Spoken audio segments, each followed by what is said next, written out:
Breaking news Machilipatnam ration బియ్యం తగ్గుదల కేసులో మరో ట్విస్ట్ బయటకు వచ్చింది. గోదాం మేనేజర్ మానస్ తేజ బ్యాంకు ఖాతాలో 1,18,00,000 మేర లావాదేవీలు జరిగినట్లు పోలీసులు గుర్తించారు. 2 రోజుల కస్టడీలో బ్యాంకు లావాదేవీలపై మానస్ తేజ్ను పోలీసులు ప్రశ్నించారు. కుటుంబ సభ్యుల నుంచి తాను అప్పు తీసుకున్నట్లు మానస్ విచారణలో తెలిపాడు. గోదాం వద్ద హమాలీలకు చెల్లించే డబ్బులంటూ పొంతనలేని సమాధానాలు చెప్పినట్లు తెలుస్తుంది. రేషన్ బియ్యం అమ్మి సొమ్ము చేసుకున్న వాటిలో 27 లక్షలను పోలీసులు గుర్తించారు. అయితే మిగతా డబ్బులపై మరోసారి విచారణ చేయనున్నారు.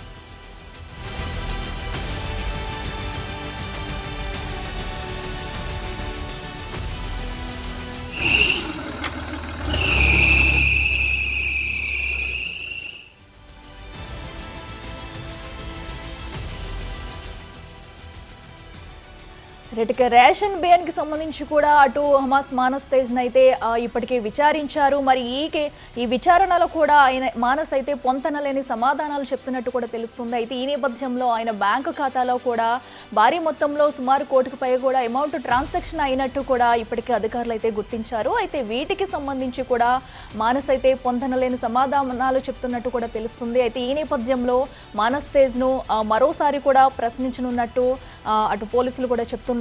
అయితే కుటుంబ సభ్యుల నుంచి ఆ డబ్బులైతే అప్పు తీసుకున్నానంటూ కూడా చెప్పారు. అయితే దానికి ముందు కూడా ఒకసారి ప్రశ్నించిన నేపథ్యంలో దానికి పొంతనలేని సమాధానం అయితే చెప్పారు మానస్ తేజ్.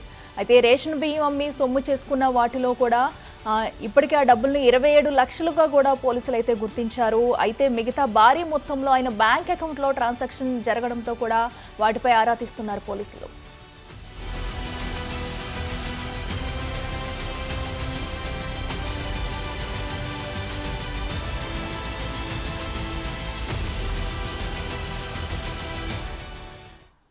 మచిలీపట్నం రేషన్ బియ్యం కేసులో కూడా కీలక పరిణామాలు అయితే చోటు చేసుకున్నాయి. అటు మానస్ తేజ్ నుంచి కూడా బ్యాంక్ అకౌంట్కి సంబంధించి కూడా ఆధారాలు స్వీకరిస్తున్నారు పోలీసులు. ఇక ఇదే అంశానికి సంబంధించి మరింత సమాచారం మా ప్రతినిధి శివ అందిస్తారు. శివ, చెప్పండి, ఈ రేషన్ బియ్యం దానికి సంబంధించి కూడా ఇప్పటివరకు పోలీసులు ఎలాంటి ఆధారాలు సేకరించారు, మానస్ నుంచి ఎలాంటి ఆధారాలు రాబట్టారు, డీటెయిల్స్ ఏంటి?